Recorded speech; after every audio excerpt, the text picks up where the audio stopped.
रणवीर, सो गया? अभी नहीं। रणवीर, तूने जिस तरह से गाया ना आज, मुझे बहुत अच्छा लगा, एकदम दिल को छू गया।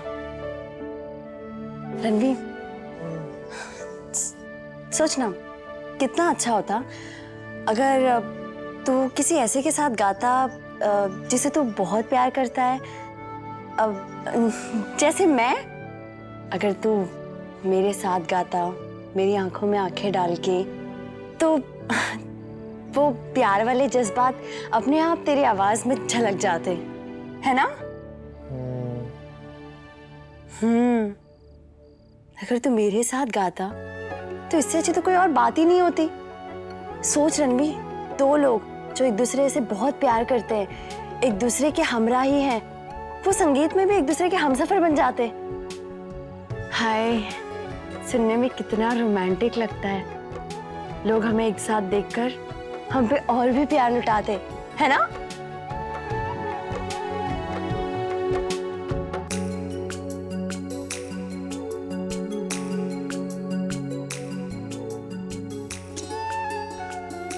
कोई नहीं, बहुत जल्दी ये दिन आएगा, मैंने पता है।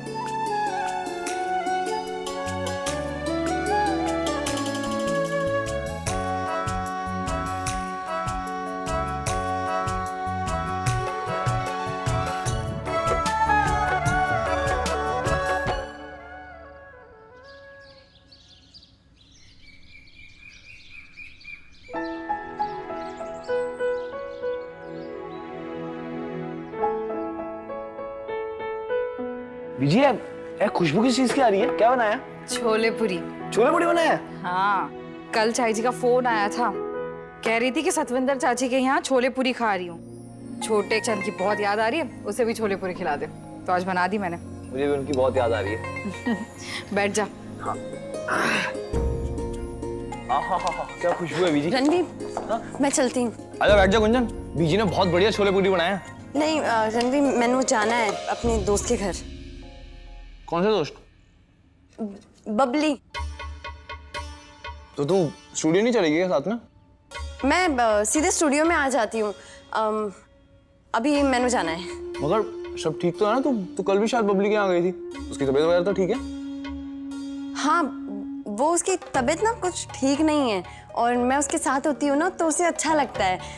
चल, मैंने जाना है, अभी देरी हो रही है।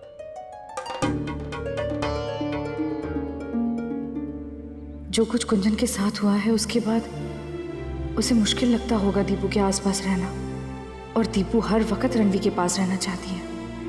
कहीं दीपू की वजह से तो कुंजन घर के बाहर नहीं रहती, पर मैं ये बात रणवीर को नहीं बता सकती।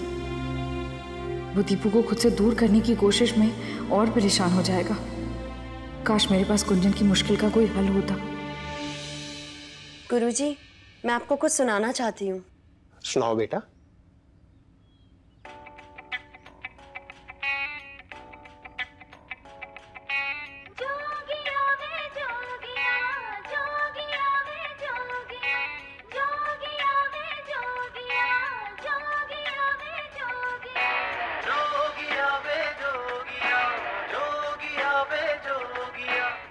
गुरुजी, ये जो गाना है, इसमें जो लड़की की आवाज है ना, वो मेरे पति है और मैंने उनके साथ डुएट गाना गाना है। तो मैं चाहती हूँ कि जो लड़की वाला हिस्सा है, आप बस मैंने उतना सिखा दो, मेरे लिए काफी रहेगा। ये गायिका वाला हिस्सा तुम गाओगी? हाँ जी गुरुजी। बहुत कठिन है बेटा, ये बहुत उतार चढ़ाव है इसमें। सुर ऊंचे भी लगे हैं और नीचे भी। तुम इसे एक हफ्ते में नहीं सीख पाओगी। मैं सीख जाऊंगी गुरुजी। जो गाना है ना, मैंने 3 दिन से रियाज कर रही हूँ। बस आधा गाना तो मुझसे हो ही गया है और मैं चाहती हूँ बाकी का मैं आपसे सीख लूं। अच्छा, सुनाओ क्या सीखा है अभी तक? जोगिया वे जोगिया, जोगिया वे जोगिया, जोगिया वे जोगिया, जोगिया वे जोगिया, तुझे देखती रहूं मैं, बस इतनी दुआ करना किसी से तो वफा करनी है, तू मुझसे वफा करना। भरजाई जी छेती से चलिए, पंचायत मीटिंग वास्ते लेट नहीं होना चाहिए ना। चलिए। भाभी, मैं जानती हूँ कि आपने बहुत दुख सहा है, बहुत सारी मुश्किलों का सामना भी किया। यकीन मानिए, ये परेशानियां ना बहुत जल्दी खत्म हो जानी है। बलदेव आपकी मदद करेगा। वैसे भी वो तो आगे बढ़ बढ़ के सबकी मदद करना चाहता है, और अब तो वैसे ओहदे पर भी है कि बहुत कुछ उसके हाथ में। देखना आपकी परेशानी दूर हो जानी है। मुझे समझ नहीं आ रहा कि मैं कैसे आपका शुक्रिया अदा करूं। एक अरसे के बाद मेरे मन में उम्मीद जगी है आपकी वजह से। आप नहीं होते तो पता नहीं क्या होता मेरा। शुक्रिया किस गल का? शुक्रिया करने की कोई ज़रूरत नहीं। और वैसे भी आपकी मदद तो बलदेव करेगा ना। जब आपकी परेशानी दूर हो जाए तो जी भर के शुक्रिया कह दीजिएगा। आपको पता है, आप बहुत खुशकिस्मत हो। आप जिससे प्यार करते हो वो आपके साथ है। आपको नहीं पता जीवन साथी को खो देना कैसा होता है, और रब ना करे कभी आपको सोचना भी पड़े। चलो। इनके पास इनका पति नहीं है और ये उन्हें हर पल याद करती है। मेरे पास मेरा पति और मैं बस दिन रात उससे झगड़ती रहती हूँ। मुझे अपने बलदेव का विश्वास जीत के हमारे रिश्ते को ठीक करना ही होगा, और कोशिशें करती रहूंगी।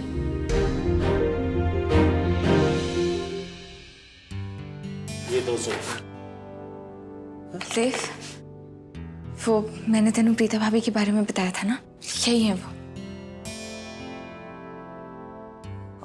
वीरा, तेनू जरा इंतजार करना पड़ेगा। हम एक जरूरी मुद्दे पर बात कर रहे हैं, थोड़ा समय दे।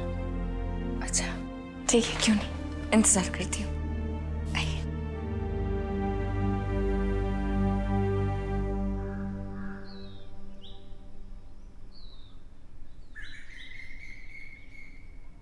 तो जी ठीक है, बाद में बात करते हैं।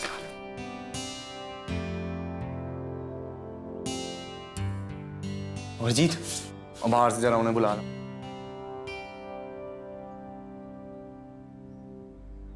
अंदर जाइए, सरपंच जी आपको बुला रहे हैं। घबराइएगा बिल्कुल नहीं। अपनी सारी बात ना बिना डरे बोल दीजिएगा।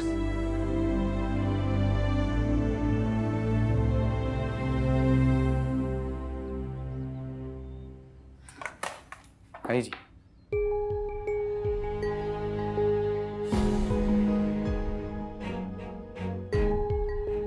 जी कहिए, क्या परेशानी है? जी, मेरे पति ने साहूकार से पैसे कर्जे पे लिए थे, और उनके गुजर जाने के बाद वो कर्जा हम नहीं चुका पाए। हमारी ज़मीन खेत सब बिक गए, लेकिन अभी 1.5 एकड़ ज़मीन है हमारे पास। उसमें बहुत थोड़ी फसल उगती है। इतने पैसे नहीं है हमारे पास कि हम बीज खरीद सकें और ज़्यादा फसल उगा सकें। एक नियम और है, हमें अपनी सारी फसल साहूकार को देनी होती है। वो उसे 100 में बेचता है और हमें 10 देता है। इससे ना ही तो कर्जा ख़त्म हो पा रहा है, ना ही हमारा घर ठीक से चल पा रहा है, और साल में सिर्फ 2 ही बार फसल होती है। मुझे सिर्फ इतना कहना है कि साहूकार से कह के वो कर्जा माफ़ करा दें। इससे हमारा घर ठीक से चल पाएगा, कुछ तो बेहतर हो जाएगा घर के लिए। बलदेव, वाकई इनके घर के हालात बिल्कुल अच्छे नहीं हैं। बलदेव, तू खुद ही सोच, इतने कम पैसों में 4 लोगों का घर कैसे चल सकता है? ना ही चूल्हा चल पाता है, ना ही बच्चे पढ़ाई वास्ते स्कूल जा पाते हैं।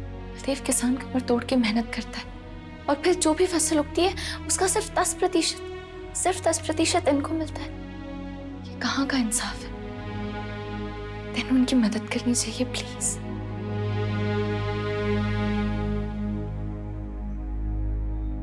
ऐसे में हमको क्या करना चाहिए बलदेव जी? कुछ नहीं।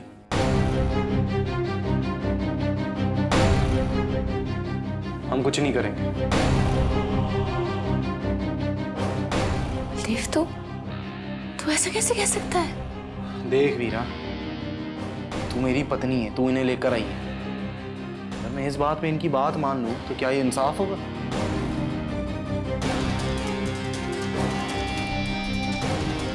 बलदेव, समझने की कोशिश तो कर। ये गल तेरी और मेरी बात से बहुत ऊपर है। वही तो मैं कह रहा हूँ वीरा कि ये गल तेरे से और मेरे से कहीं ऊपर है। बात इंसाफ की है। साहूकार ने अगर पैसे दिए और अगर उसे पैसे वापस नहीं मिले तो उसे जमीन घर जब्त करने का पूरा हक है। ऐसे में मैं उसे जाके कहूं कि कर्जा माफ कर दे, क्यों? क्योंकि मेरी पत्नी ऐसा चाहती है। और क्या ये ठीक होगा? हाँ बताओ। सही बात। और वीरा, रही बात फसल साहूकार को बेचने की, तो ये रिवाज तो बरसों से चला आ रहा है। वीरा, जब तेरे पापा जी सरपंच थे तब भी ऐसा ही होता था, जब मेरे पापा जी सरपंच बने तब भी ऐसा ही होता, जब तेरी बीजी सरपंच बनी तब भी कुछ नहीं बना था। और अब मेरे सरपंच बनती अगर ये सब बदल दिया जाए तो लोग तो यही कहेंगे कि बीवी अपनी मनमानी चलवा रही है। ये तो गलत होगा। बलदेव, लेकिन तू कम से कम जाकर साहूकार से रहम करने की बात तो कर सकता है ना। वीरा, तू बात समझ नहीं रही है। साहूकार की कमाई इसी से होती है कि वो पैसा उधार पे देता है और ब्याज के साथ वापस लेता है। मैं उसे ये करने से नहीं रोक सकता हूं। हाँ, इस पिंड का रहवासी होने के नाते मैं प्रीता परजाई जी से हमदर्दी जरूर कर सकता हूं, पर घोड़ों को बोलो कि घास पे रहम कर, घास मत खा, ये तो गलत होगा ना। हाँ बताओ जी। बलदेव, रब दे वास्ते प्लीज कुछ तो कर, ऐसा मत कर इनके साथ प्लीज। वीरा, मैं गलत क्या कर रहा हूं? हैं? जो नियम है उसी के मुताबिक चल रहा हूं मैं। तेनू मेरे बजाय साहूकार के पास जाना चाहिए था, वो ज्यादा अच्छा होता। मैं तेरे साथ चलता पर लोग सोचते कि मैं सरपंच होने का रौब जमा रहा हूं, इसलिए मैं ऐसा नहीं करना चाहता। माफ कर।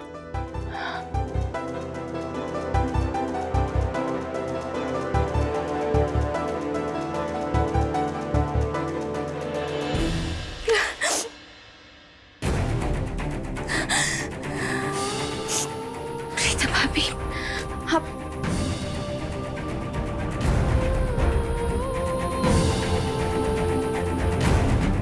मैनू माफ कर देना भाभी, मैंने आपको छोटी उम्मीद थी, फिर मैं भी आपको इंसाफ दिला कर ही दम लूंगी।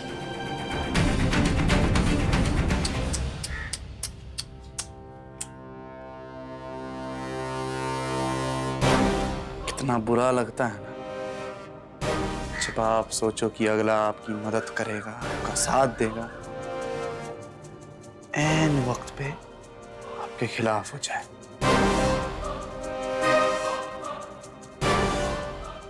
देख, मैं ये तो जानती थी कि तू मैनू चोट पहुंचाना चाहता है, लेकिन मैंने ये नहीं सोचा था इस वास्ते तू एक मजबूर विधवा औरत का मजाक उड़ाएगा।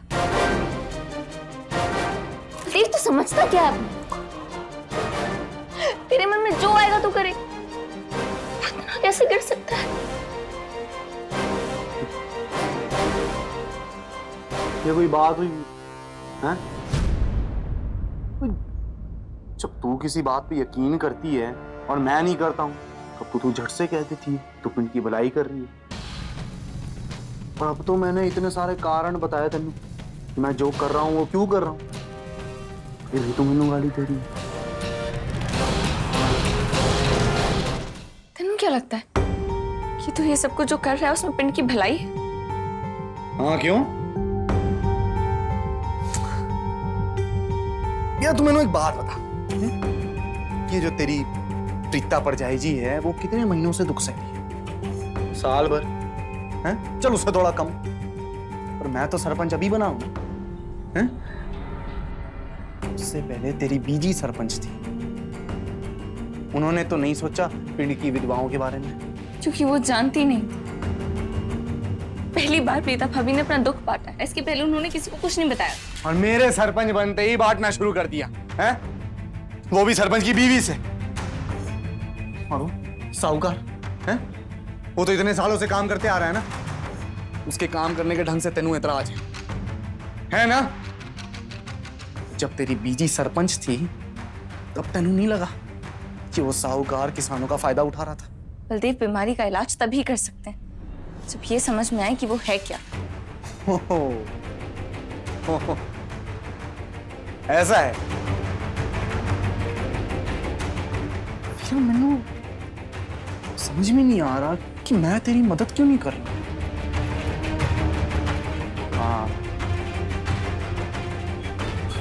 समझ आ गया, क्योंकि मैं उल्टी बुद्धि का हूं, है ना? जो तू बोलती है उसका उल्टा करता हूं। शायद इसीलिए मैं तेरी प्रीता परिजाई जी की मदद नहीं कर रहा हूं। मान लिया बलदेव कि तू जीत गया। मान लिया कि तू मुझसे ज्यादा ताकतवर है। मैंने तेनू जो चोट पहुंचाई उस वास्ते भी मैं तुझसे माफी मांगती हूँ। लेकिन प्लीज मेरा गुस्सा प्रीता भाभी पर मत निकाल। सोच वीरा, मैंने कैसा लगा होगा जब तूने मेरे सोचे समझे पर पानी फेरा था। तू तो खुद अच्छी बनने चाह रही थी ना, हैं? मैं भी वही चाह रहा था। तेरी चालों की वजह से सब कुछ बिगड़ गया। मेरी सारी उम्मीदें मिट्टी में मिला दी। इसीलिए मैंने तेरे दिल में एक उम्मीद जगाई ताकि मैं उसे मिट्टी में मिलता हुआ देख सकूं। इसलिए तू ये मत सोचना वीरा कि तू ही एक है जो चालें चल सकती है। चटपुत्ती भी चाल चल सकता है। तू चाहती है कि मैं इस बेचारी विधवा की मदद करूं और मदद करने के चक्कर में कोई ऐसी गलती कर बैठूं जो मेरा नाम डुबोए। पर ऐसा नहीं होगा वीरा। इस खेल में तू कामयाब नहीं होगी। खेल लग रहा है तेनू ये सब कुछ बलदेव। अगर तूने उनकी हालत देखी होती तो तेनू समझ आता कि कितनी बड़ी गलती कर रहा है। मैं कोई गलती नहीं कर रहा हूं वीरा। गलती मैं तब करता जब मैं तेरी बात मानता। अब जो मैं कर रहा हूं वो गलत नहीं है, बिल्कुल सही है। मैं तेरी प्रीता परिजाई जी की कोई मदद नहीं करूंगा। और तूने सही कहा वीरा, मैं जीत गया। पर तूने जो नहीं कहा वो मैं तेनों बता देता हूं। तू हार गई है।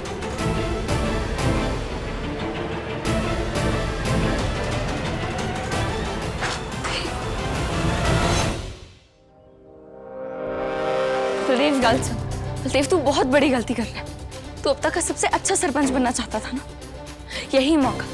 अगर तू पिंड में मॉल बनाएगा तो कोई तेनू मानेगा नहीं, कोई तेनू वाहवाही नहीं देगा। लेकिन अगर तू एक गरीब विधवा औरत की मदद करेगा तो सब तेरी आरती उतारेंगे, पूजा करेंगे। सबकी अर्जी को ऐसे मत ठुकरा जब पिंड वालों को तेरी सबसे ज्यादा जरूरत है। और तू अगर उनको ऐसे थुतकारेगा ना तो सब तेरे खिलाफ हो जाएंगे। सलाहें देना बंद नहीं करेगी ना तू, हैं? ये तू ये बात क्यों नहीं समझ रही है कि मैं तेरी बात नहीं सुनने वाला हूं, चाहे तू सही हो या गलत।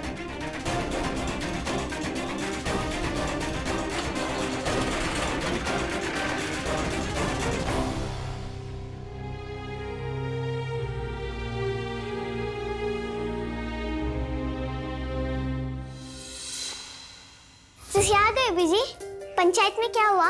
ऐसे हम स्कूल जा सकते हैं ना? आप सरपंच ने क्या बोला? कर्जा माफ किया, मंडी में सामान बेचने की इजाजत दी। बोलो ना बीजी, क्या बोला उन्होंने? आज से हमें रोज खाना मिला करेगा ना, हम स्कूल जा पाएंगे ना? सारी सहेलियां जाती हैं, हम भी जाएंगे। कोई नहीं जाएगा स्कूल, ना तू ना तेरी बहन। अब चुप कर। पर मैंने स्कूल जाना है बीजी, मैंने पढ़ना है। बोलो चुप पर थप्पड़ मारूंगी। जी इधर आ बेटा। बेटा मैं आपको 2 टाइम का खाना नहीं खिला सकती, स्कूल कैसे भेजूंगी? मैंने माफ कर दीजिए, मैं बहुत शर्मिंदा। मैंने नहीं लगा था कि वो देव ने कहा था कि वो मदद करेगा, पर आपकी इन सब बातों से मेरी परेशानियों का हल नहीं निकलने वाला। रहने दें। नहीं नहीं ऐसा मत कहिए, हालात बदलेंगे, जरूर बदलेंगे। हम हैं ना आपकी मदद करने वास्ते। और जब तक ऐसा नहीं होता है आप बच्चों को पढ़ाई के लिए स्कूल जरूर भेजिए। फीस की चिंता मत कीजिए। कौन भरेगा फीस?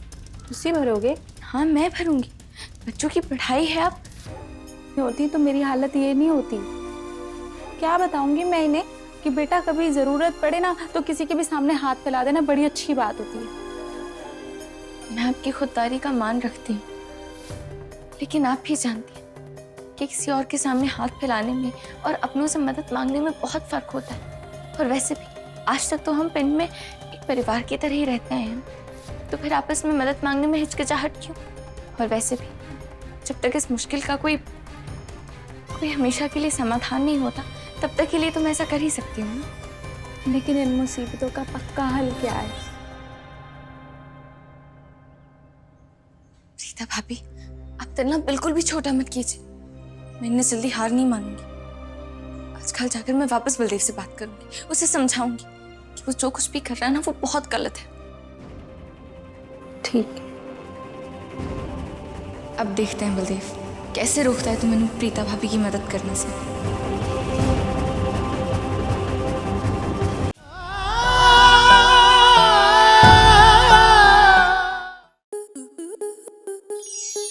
स्टार प्लस के ऐसे ही और बेहतरीन लम्हे देखने के लिए सब्सक्राइब करें हमारे YouTube चैनल को।